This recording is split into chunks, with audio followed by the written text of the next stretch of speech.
ठीक है। विष चिकित्सा, चरक चिकित्सा 23। विष चिकित्सा का वर्णन, चरक चिकित्सा 23। सुश्रुत कल्प स्थान और पूर्ण कल्प स्थान। ऐसा नहीं है कि एक अध्याय में नहीं मिलता है, सारे कल्प स्थान में यही मिलता है। अष्टांग संग्रह में इसका वर्णन मिलता है 42 से 48 चैप्टर, और वो भी उत्तर तंत्र। उत्तर तंत्र 42 टू 48। अष्टांग हृदय उत्तर तंत्र 35 टू 38। और अष्टांग हृदय सूत्र 7 में भी रेफरेंस मिलता है विष चिकित्सा का। भाव प्रकाश 67 चैप्टर, भाव प्रकाश ने 67 चैप्टर में दिया। काश्यप ने सर्व विष प्रतिपादक अध्याय दिए। सर्व विष प्रतिपादक अध्याय अलग से। हारीत ने 56 चैप्टर में, और उसको तृतीय स्थान बोलते हैं, तृतीय स्थान में वर्णित किया है। सुश्रुत के अकॉर्डिंग विष उत्पत्ति क्रम जो है वो क्रोध से होती है। सुश्रुत के अकॉर्डिंग विष उत्पत्ति क्रम क्रोध से।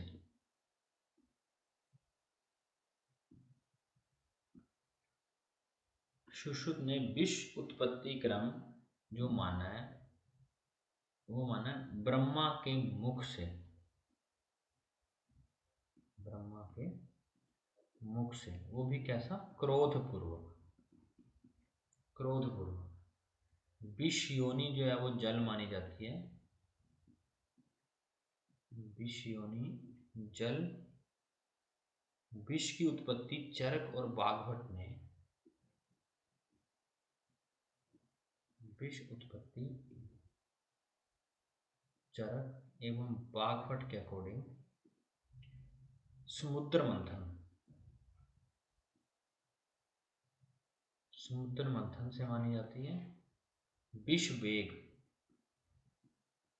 विष वेग चरक के अकॉर्डिंग होते हैं 8 और सुश्रुत के अकॉर्डिंग होते हैं 7।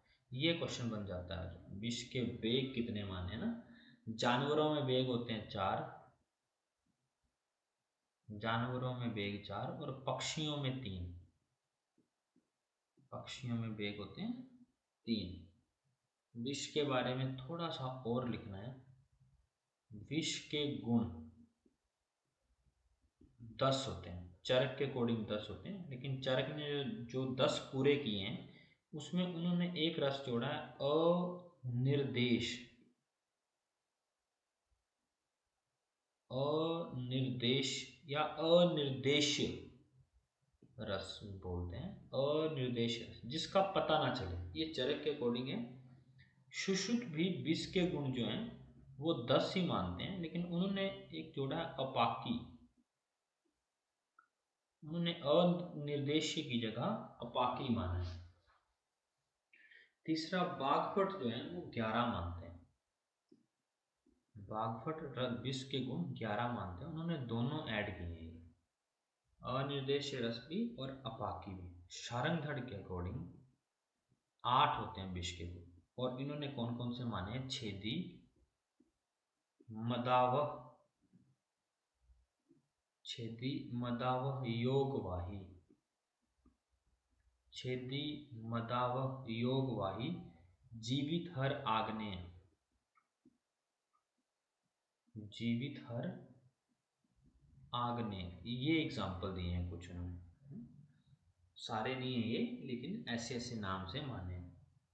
स्थावर विष की संज्ञा, क्वेश्चन है ये, आगे पढ़ेंगे हम। स्थावर विष की, स्थावर विष की जो संख्या दी है, स्थावर विष की संख्या होती है चरक के अकॉर्डिंग 21, सुश्रुत के अकॉर्डिंग 55 और भाव प्रकाश के अकॉर्डिंग 9। चरक के अकॉर्डिंग 21, सुश्रुत के अकॉर्डिंग 55, भाव प्रकाश के अकॉर्डिंग 9 प्रकार के होते हैं। योनि भेद से स्थावर विष जो है वो 2 प्रकार का होता है। योनि भेद से स्थावर विष 2 प्रकार का होता है, और ये 2 कौन कौन से होते हैं? स्थावर और जंगम। या सिंपल देखो, योनि भेद से विष 2 प्रकार का होता है भाई, स्थावर और जंगम। स्थावर और जंगम 2 प्रकार का। 55 जो है सुश्रुत ने भी मानी है संख्या, और वाग्भट ने भी मानी है। 55 सुश्रुत ने भी और वाग्भट दोनों ने मानी है। आगे स्थावर विष का अधिष्ठान 10 होते हैं। स्थावर अधिष्ठान जो है वो 10, जांगम के अधिष्ठान जो है वो 16। स्थावर विष की गति, देखो विष की गति, ये क्वेश्चन थोड़ा सा ध्यान से पढ़ना अगर आएगा तो। स्थावर विष की गति नीचे की तरफ होती है, मैं समझाता हूँ इसको क्या है। और जांगम विष की गति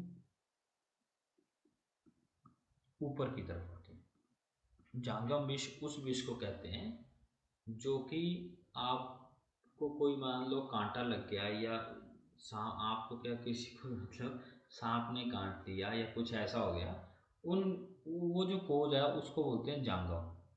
और स्थावर मतलब होता है मुंह के द्वारा जो लिया जाए। तो मुंह के द्वारा जो लिया जाए, अगर ये क्वेश्चन पूछें कि स्थावर विष फैलता कहाँ है, तो स्थावर विष ऑब्वियस है कि कहाँ फैलेगा, पहले ऊपर ही फैलेगा। फैलेगा ऊपर, लेकिन उसकी गति नीचे होगी। जांगम विष कहाँ फैलता है? जहां पर दंश स्थान होता है, स्थानिक प्रदेश में फैलता है, लेकिन गति देखें तो ऊपर की तरफ होगी, क्योंकि ज्यादातर जांगम विष जो है वो पैर वगैरह या लोअर लिम्ब में काटते हैं, तो उसकी गति ऊपर की तरफ होगी ना। अगर वो फैलना पूछे तो देखना ध्यान से, और वो गति पूछे तो ध्यान से देखना। नेक्स्ट श्लोक पे आना आपने अब, श्लोक नंबर 4।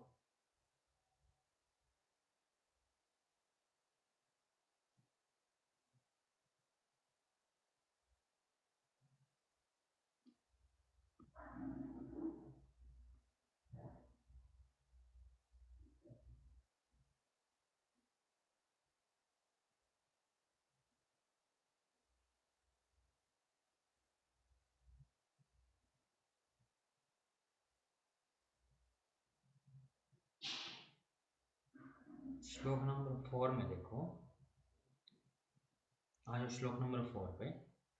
विष की उत्पत्ति। अमृतार्थ समुद्रे तु मध्य मध्य माने सुरा असुर। अमृत के प्राप्त करने के लिए सुर असुर ने मंथन शुरू किया। और आगे लिखना, दीप्त तेज, अंडरलाइन करना, दीप्त तेज चतुर्दंष्टो हरित केश अनेक लक्षणों।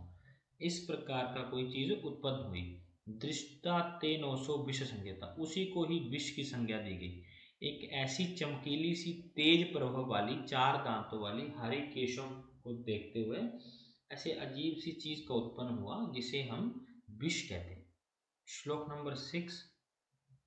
जांगम स्थावर तद्धे योने ब्रह्मा नियोजिते। ब्रह्मा ने जांगम और स्थावर विष में 2 तरह का उसको विभाजित कर दिया। तद अम्बु संभवा तस्मात् द्विविध पावकोपमम। और ये अम्बु संभव होता है। अम्बु संभव मतलब इसकी योनि जो है वो क्या है? जल है। अम्बु संभव होता है, बिना जल के विष नहीं होता, और इसका जो प्रभाव होता है वो पावक की तरह होता है, अग्नि की तरह तीक्ष्ण होता है। इसमें 8 वेग, 10 गुण और चतुर्विंशति उपक्रम। चतुर्विंशति मतलब 24 उपक्रम पाए जाते हैं। उपक्रम होती है चिकित्सा। श्लोक नंबर 7 देखो, श्लोक नंबर 7। तत्वर्ष स्वयंभु योनित्वाद सक्लेद गुणवत गतम। ये वर्षा ऋतु में गुड़ की तरह क्लेदवत हो जाता है, क्योंकि वर्षा ऋतु इसकी विष की उत्पत्ति जल से होती है और वर्षा ऋतु में वो अपने स्वाभाविक ऋतु प्राप्त करता है, तो वो गुड़ की तरह क्लेदवत हो जाता है। आगे, तद अगस्त्य हीनस्ति प्रयाति मंद विरित विष तस्मात् अबध्नात्वे। और अगस्त्य उदय होता ही, मतलब ये सब कब होता है? शरद ऋतु में। अगस्त्य तारा कब उत्पन्न होता है? शरद ऋतु में अगस्त्य उत्पन्न होते ही विष जो है वो मंद वीर्य हो जाता है। श्लोक नंबर 10, तेषाम दंष्ट्रो जंगम मतम। ये जो ऊपर कुछ विष बताए गए हैं ये जांगम विष है ना। मैं बता रहा था ना आपको जांगम विष कैसे होते हैं, जो कि लिम्स में काटते हैं, तो काटने वाले जो बाहर से एक्सटर्नल में कोई काट ले किसी विषैली चीज, ये होते हैं दंष्ट्रो जो काटे। और स्थिर विष को मूल जानी स्थिरानी है, जैसे कोई चीज हम खा लें चबा लें, ऐसे विष जो हैं वो स्थावर विष कहे जाते हैं। विष के जो मूल हैं वो विषयुक्त होते हैं, जिन चीजों के मूल विषयुक्त होते हैं वो स्थावर विष कहे जाते हैं। नेक्स्ट आओ श्लोक नंबर 14, गर विष। गर संयोगज अन्यथा गर संगीतम गर पदम कालांतर विपाकित्वम अन्नम तद आशु हरत्य सोनम। गर संयोगज आईएमपी होते, गर जो विष है वो एक प्रकार के, हम दो ही प्रकार के विष पढ़ते हैं, स्थावर और जांगम। तीसरा एक गर विष बताया हुआ है जो कि संयोगज बताया है, किसी चीजों के मिलने से ही होता है, और इसको गर संज्ञक दी जाती है। गदप्रद होता है, गदप्रद मतलब विकार को उत्पन्न करने वाला होता है। कालांतर विपाकित्वम न तदयाशु हरन्त्य सोनम। बड़ी कालांतर, जो गर विष किसे कहते हैं? जो काफी टाइम से शरीर में पड़ा रहे, उसका विपाक ना होता हो, ना ही वो आशु मतलब जल्दी प्राणों को हरने वाला, ऐसे जो है शीघ्र मारक नहीं होता, इसको गर विष कहते हैं। अगर आप विमर्श में देखेंगे तो यहाँ पर मूल रूप से दो ही प्रकार के विष दिए हैं, स्थावर और जांगम, और इन्हीं दो के उपभेद होते हैं। स्थावर जांगम के कृत्रिम और दूषी विष। ये जो कृत्रिम और दूषी विष, ये जो भेद बताए ये संयोगज के होते हैं। गर संयोगज ऐसे बताया ना, ये एक प्रकार का विष होता है संयोगज, ये काश्यप मानते हैं। वैसे संयोगज के दो भेद होते हैं, एक गर विष और दूसरा होता है कृत्रिम। संयोगज के दो भेद होते हैं, गर विष और कृत्रिम। कृत्रिम जो है उसको सविष भी कहा जाता है, कृत्रिम को सविष भी कहा जाता है, और गर विष को निर्विष भी कहा जाता है। गर विष को निर्विष और कृत्रिम को सविष भी कहा जाता है। और अमूमन जो है वो सभी ने दो ही भेद दिए हैं, स्थावर और जांगम। फिर भी एक बार अगर आप लिखना चाहें तो यहाँ लिख लो, काश्यप ने तीन भेद दिए हैं, स्थावर, जांगम और तीसरा दिया है संयोगज। क्वेश्चन बनने के चांसेस नहीं है, तो वैसे ही बता रहा हूं मैं आपको आइडिया के लिए। चरक सुश्रुत ने दो भेद दिए हैं, स्थावर और जांगम। वाग्भट ने किस तरीके से डिवाइड किया? उन्होंने बोला अकृत्रिम और कृत्रिम विष। वाग्भट बताते हैं दो प्रकार के होते हैं, एक अकृत्रिम होता है और दूसरा कृत्रिम होता है। अकृत्रिम जो है ये स्थावर और जांगम होता है, और दूसरे के भेद नहीं दिए। साथ में आपने लिखना है, एडिशनल लिखना है, महाविष एवं उपविष। इस तरीके से महाविष और उपविष लिखने हैं साथ, महाविष और उपविष। सबसे पहले आपने रस रतन समुच्चय के अकॉर्डिंग लिखने हैं, रस रतन समुच्चय। रस रतन समुच्चय के अकॉर्डिंग महाविष होते हैं 5, उपविष होते हैं 7।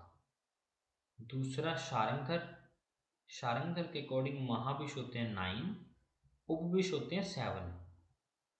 और तीसरा राइटर लिखना है रसतरंगिणी। रसतरंगिणी के अकॉर्डिंग महाविष होते हैं 9 और उपविष होते हैं 11। याद रखने का तरीका बच्चों तरीका आसान है। RST रसरत्न समुच्चय, शारंगधर और तरंगिणी। RST 5 7 9 7 9 11 ऐसे राइम में याद रखने हैं। 5 7 9 7 9 11 तभी याद रहेंगे। 5 7 9 7 9 11। श्लोक नंबर 15। जांगम विष का सामान्य प्रभाव निद्रा तंद्रा कलम दाह सपाक लोम हर्षणम शोक चैव अतिसारम जान्यत जंगम विषम। अब ये देखो क्या याद रखने का तरीका थोड़ा सा मैं बताता हूँ आपको। जांगम विष कैसे होता है, जो कोई काटता है, और मैंने बोला कि लिम्स में होता है, लोअर लिम्ब में जाता है, तो इसका प्रभाव भी कहाँ देखने को मिलता है, नीचे पहले देखने को मिलता है। जैसे मान लो सांप पैर में काटता है तो नीचे वाली चीजों में प्रभाव ज्यादा देखने को मिलता है। तो उससे एक तो देखो निद्रा तंद्रा कलम दाह सपाक लोम हर्षणम, ये लाइन आती है पहली वाली, और इसको देख के कंफ्यूज मत होना, ऐसे लगता है जैसे स्थावर के लक्षण है, स्थावर के नहीं होंगे, गौर करना है। दूसरा लाइन देखो, वहां पर स्थानिक जगह पे लोम हर्ष होगा, शोफ होगा, है ना। अगर जहर खाएंगे तो शोफ कहाँ होगा, एक्सट्रीमिटीज में होगा, तो कॉमन होगा, पूरे ऐसे यूनिफॉर्म तरीके से स्वेलिंग होगी। लेकिन अगर काटा होगा तो पर्टिकुलर एरिया पे होगा। अतिसार नीचे वाले लक्षण है ना। जन्नत जंगम विषम, ये एक अतिसार को आप ध्यान से रखना याद। इस तरीके से सोचेंगे तो थोड़ा सा याद रहेगा। श्लोक नंबर 16। स्थावर विष, स्थावर विष को चबा के खाया जाता है, तो इसमें बुखार हिक्का दंत हर्ष गलग्रह। अब आप अगर मान लो पहली लाइन आपको पढ़ती है तो आप दंत हर्ष से पकड़ सकते हैं कि दंत हर्ष तभी होगा ना, जहर मुंह में चबाएंगे तभी। कोई काट लेगा तो दंत हर्ष क्यों होगा। गलग्रहम फेन बम में अरुचि, अब इसमें देखो चबाया हुआ है तो वैसे ही लक्षण आ रहे हैं, मुख से झाग निकलना, उल्टी होना, अरुचि होना, श्वास मूर्छा, ऐसे ऐसे लक्षण आ रहे हैं। इसमें अतिसार नीचे वाले लक्षण आ रहे हैं ना, तो इस तरीके से ये डिफ्रेंशिएट कर सकते हैं। नेक्स्ट श्लोक नंबर 17, ये वाला देखना। जांगम स्याद अधोभागम ऊर्ध्वभाग तु मूलजम, ये गति लिखी हुई है लेकिन गति वर्णित नहीं की है, ये स्थान दिए हैं। जांगम विष अधोभाग में फैलता है और मूल विष जो है वो ऊर्ध्व भाग में फैलता है, इसलिए ऐसे लक्षण दिए हुए हैं। अगर आपसे गति पीछे पूछें तो ऑब्वियस है कि जो नीचे वाला विष है ऊपर मूव करेगा, ऊपर वाला नीचे मूव करेगा। नेक्स्ट आना है श्लोक नंबर 18, 18, 19, 20। ये बड़े इंपॉर्टेंट है, ये वाली चीजें पूछी जाती हैं। 18, 19, 20 श्लोक पे आओ। अगर आप श्लोक को ध्यान से देखेंगे तो तृष्णा मोह दंत हर्ष प्रसेक पंथु ऐसे करके लिखे हैं श्लोक ना। इसका एक चार्ट दिया होता है यहाँ पर नेक्स्ट पेज पर ही, अगर आपकी बुक में दिया, कोई बात नहीं दिया तो भी चलेगा। ऐसा चार्ट है, स्क्रीनशॉट ले सकते हैं उसको याद रखने के लिए। इससे याद रख लेना आपने, प्रथम वेग में मूर्छा को काट देना है। यहाँ पर ना मूर्छा नहीं है श्लोक में, मोह है, मोह शब्द का प्रयोग हुआ है मूर्छा का। प्रथम वेग में तृष्णा, मोह, दंत हर्ष, प्रसेक, वमथु, कलम और रस धातु की विकृति। याद रखने का तरीका बड़ा आसान है कि पहला वेग होगा तो धातु भी पहली विकृत होगी और साथ में रस धातु वाले ही सारे लक्षण उत्पन्न होंगे। वमन रस धातु का है, कलम रस धातु विकृति से होता है। प्रसेक अगर वमन होगा तो प्रसेक भी होगा दंत हर्ष, क्योंकि पहली धातु है। द्वितीय वेग में रक्त धातु की विकृति, सेकंड धातु विकृत हुई। वैवर्ण्य और रक्त वाले सारे उत्पन्न होंगे। देखो भ्रम वेपथु मूर्छा दूसरे में है। ये सबसे पहले ये अलग से लिखवाता हूं मैं आपको, अलग से लिख लो। चलो लास्ट में लिखते हैं, पहले ध्यान दे लो। मूर्छा, जृंभा, देह में चुनचुनाहट, चिमचिमायत, ऐसे शब्द श्लोक में होता है। तमक श्वास, डार्क अंडरलाइन करना है। तमक श्वास द्वितीय वेग का लक्षण है, मूर्छा द्वितीय वेग है। तृतीय में मांस धातु की विकृति, और मांस धातु की विकृति होते आप लक्षण देखो, मंडल, कंडू, कोर, शोथ और कोट। चतुर्थ वेग में वातादि दोष प्रकोप, मतलब सर्व दोष प्रकोप, ये क्वेश्चन आता है। सर्व दोष प्रकोप कौन से वेग में होता है? चौथे वेग में। दा वमन कॉमन है, अंगों में पीड़ा, और साथ में अंडरलाइन करना मूर्छा। क्या मूर्छा किस किस में था? दूसरे और चौथे। नेक्स्ट है पांचवें वेग। पांचवें वेग में अंडरलाइन करना है, आंखों के सामने नीला पीला काला रंग या अंधेरा छा जाना, तमस्य दर्शन बोलते हैं। तमस्य दर्शन, तम होता है अंधेरा। पांचवें वेग में तमस्य दर्शन होता है। छठे में हिक्का, सातवें में स्कंद भंग। सातवें में स्कंद भंग मतलब कंधे टूट जाना या झुक जाना। आठवें में मरण हो जाना। बड़ा इंपॉर्टेंट है, ये सारे आपको याद होने चाहिए। आपने कॉमन लिखने हैं, अब दोनों के लिख लिया, चारों के, चरक और यहां पर सुश्रुत लिख लो। सबसे पहला लक्षण लिखो हिक्का। पहला लक्षण लिखो हिक्का।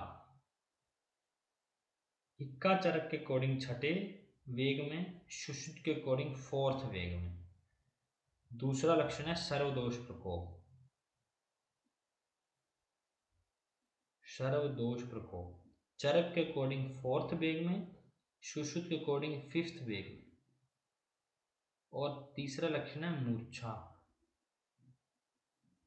चरक के अकॉर्डिंग दूसरे एंड चौथे वेग में, और सुश्रुत के अकॉर्डिंग फर्स्ट वेग में। पहले ही वेग में मूर्छा हो जाती है। सुश्रुत और बागवट ने 7 वेग माने। सुश्रुत और बागवट ने कुल वेग ही 7 माने, और चरक ने 8 वेग माने। वैसे सुश्रुत के अकॉर्डिंग विष के लक्षण लिखना शुरू करने हैं आपने साइड में।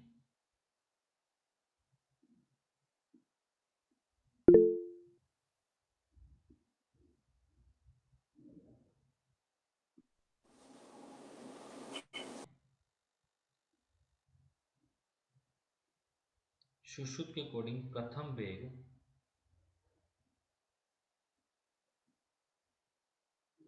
जिह्वा श्याववर्णी। अपना बिल्कुल ऐसे ध्यान यहां रखना है, तब आपको बिल्कुल याद होते जाएंगे। जिह्वा श्याववर्णी, कोमा श्वास की उत्पत्ति। श्वास की उत्पत्ति, कोमा मूर्छा। दूसरा वेग में देखो कंपन, शिथिलता,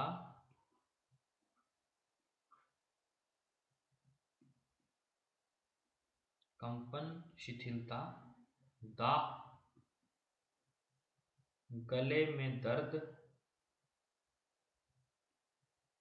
पहले आप ऐसे याद कर लो, थोड़ा सा श्लोक देखेंगे ना आपको याद हो जाएगा। गले में दर्द, आमाशय में विष से हृदय में दर्द। आमाशय में विष से हृदय में दर्द। थर्ड में देखो, इसको समझाता हूं मैं, आप गौर करो। मान लो आपने, किसी ने मुंह से जहर लिया, तो पहले उसकी जिह्वा इन्वॉल्व होगी, फिर उसको, उसका जिह्वा कैसी हो जाएगी, थोड़ी सी डार्क ब्लूइश हो जाती है, श्वास उत्पन्न होने लगता है, चोकिंग होना शुरू हो जाती है, और मूर्छा हो जाता है। दूसरे वेग में कांपता है, शिथिलता, अंग ढीले पड़ जाते हैं, गले में जलन होती है, बड़ी सीवियर पेन होती है, जलन होती है, बर्निंग सेंसेशन। और आमाशय में विष, आमाशय, क्योंकि दूसरा स्टेप क्या होगा, वो नीचे जलन हो रही है, इसका मतलब वो नीचे जा रहा है, आमाशय में जा रहा है। तो आमाशय में जैसे ही वो जाने लगता है, इसोफेगस में एंटर हुआ, कि हृदय में दर्द होना शुरू हो गई। तीसरे वेग में देखो तालुशोष, अब नीचे जा चुका है वो। तीसरे वेग में तालुशोष, तीव्र आमाशय शूल, तीव्र आमाशय शूल, नेत्र विवर्ण, नेत्र विवर्ण, और शोथ, कोमा लगा लो, शोथ, एक ही चीज है। उस तीसरे वेग में क्या हुआ, आमाशय में तीव्र शूल होना शुरू हो गया। पहले आमाशय में विष से हृदय में शूल हुआ था, अब आमाशय में शूल शुरू हो गया। चौथे वेग में लिखना है पक्वाशय एवं आमाशय में तोद, पक्वाशय प्लस आमाशय में तोद, पक्वाशय प्लस आमाशय में तोद, हिक्का कास अंतरपूजन, हिक्का कास अंतरपूजन, ये लक्षण देखने को मिलेंगे। साथ में शिरोगौरव,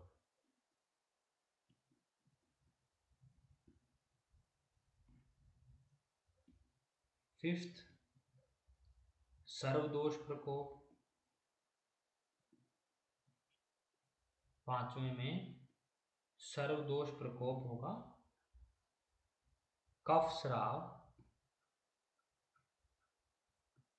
सर्वदोष प्रकोप, कफ स्राव और पर्व भेद। पर्व भेद में क्वेश्चन मार्क लगाना है, क्वेश्चन आया हुआ है। पर्व भेद किस वेग में होता है, विवरणता, विवरणता कोमा पक्वाशय वेदना,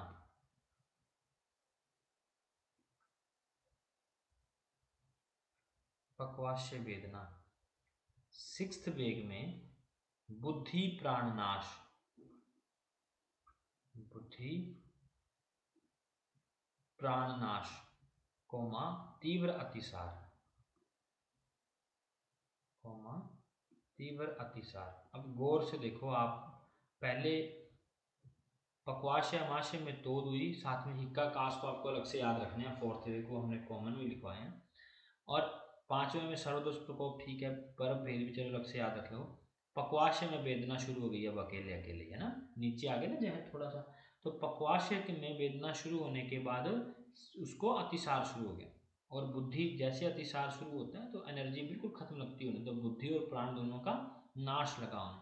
सेवंथ पेग में क्या हुआ, स्कंद पीठ कटी का टूटना, स्कंद पीठ कोमा कटी का टूटना, ये तीनों चीजें झुकने लगती, श्वास अवरोध और मृत्यु, श्वास अवरोध कोमा मृत्यु जो है वो हो जाती है। ये जो है सुश्रुत के अकॉर्डिंग विष के वेग है, ये साथ में लिखने हैं, लगाने हैं और साथ ही पढ़ने हैं। नेक्स्ट आओ,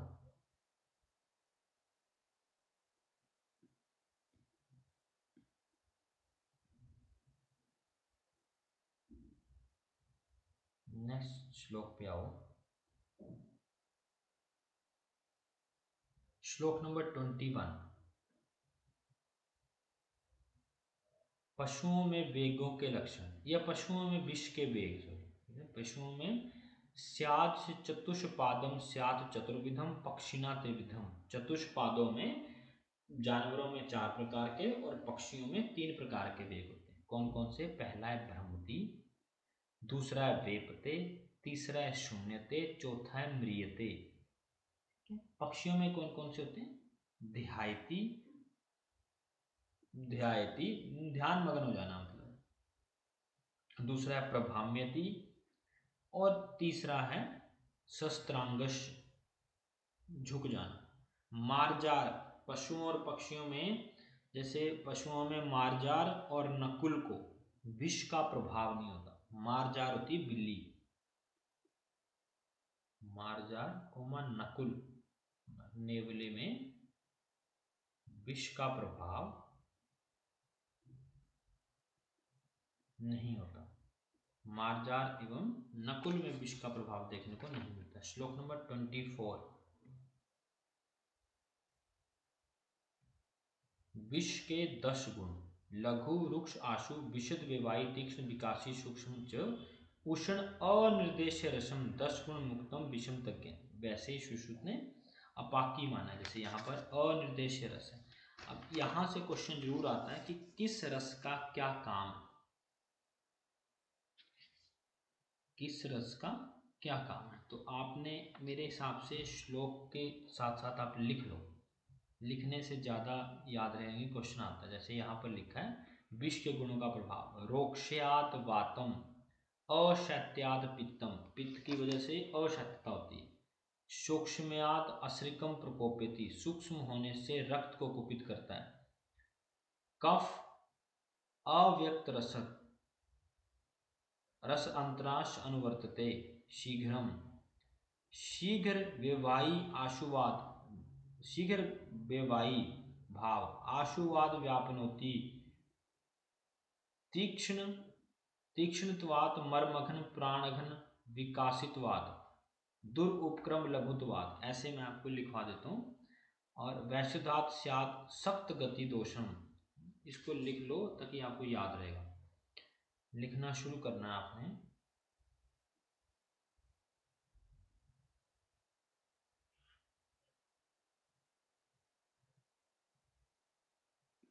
लघु गुण, लघु गुण के कारण चिकित्सा करने में कठिन, लघु गुण जो है चिकित्सा करने में कठिन होता है, इसे कहते हैं दुर्उपक्रम, दुर्उपक्रमवाद। रुक्ष, रुक्ष गुण होने से वायु कुपित होती है, वायु प्रकोप। तीसरा गुण है आशु, आशु गुण से व्यापनोति, व्यापनोति जल्दी व्याप्त हो जाता है। विशद, मिस किया और श्लोक में हिंदी में दिए नहीं है। विशद असक्त गति, पिछलता रहित, असक्त गति का मतलब होता है कभी ना चिपकने वाला, असक्त गति जो कहीं ना चिपके। उसके बाद आपने लिखना है व्यवायी, व्यवायी का मतलब होता है संपूर्ण शरीर में फैलने वाला, शीघ्र, बिना पचे। व्यवायी का वैसे मतलब होता है बिना पचे संपूर्ण शरीर में फैलने वाला, संपूर्ण शरीर में फैलने वाला। जैसे शराब होती है, डाइजेस्ट नहीं होती, वो डायरेक्ट एब्जॉर्ब हो जाती है। संपूर्ण शरीर में फैलने वाला। तीक्ष्ण, सौम्य मर्म स्थानों को नष्ट करता है, तीक्ष्ण होने से सौम्य मर्म स्थानों को नष्ट करता है। विकासी, विकासी से प्राणनाशक, शीघ्र प्राणनाशक, शीघ्र प्राणनाशक। सूक्ष्म, ये क्वेश्चन आता है यहां से, जरूर देखने हैं। विष रक्त को कुपित करता है, सूक्ष्म होने से, देखो ऐसे ऐसे आ जाते हैं। सूक्ष्म होने से विष जो है वो रक्त को कुपित करता है।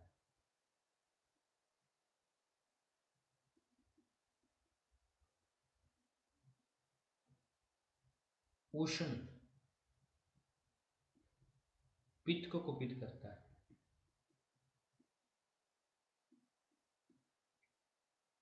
उसके बाद नेक्स्ट है अनिर्देश्य रस,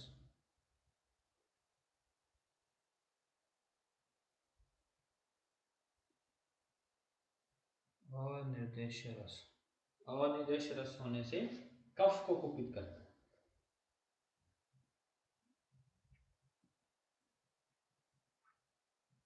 कफ को कुपित करता है।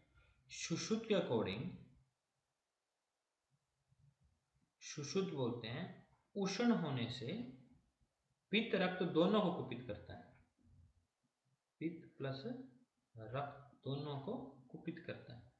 सूक्ष्म का बताते हैं सुश्रुत, सूक्ष्म होने से अवयवों में शीघ्र प्रवेश, अवयवों में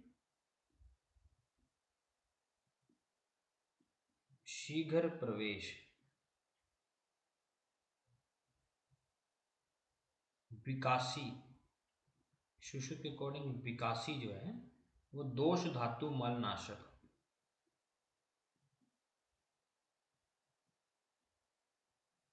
दोष धातु मलनाशक। आशु, आशु होने से प्राणनाशक, आशु होने से प्राणनाशक। अविपाकी, अविपाकी होने से दुर्हर, और लघु होने से दुष्चिकित्सीय,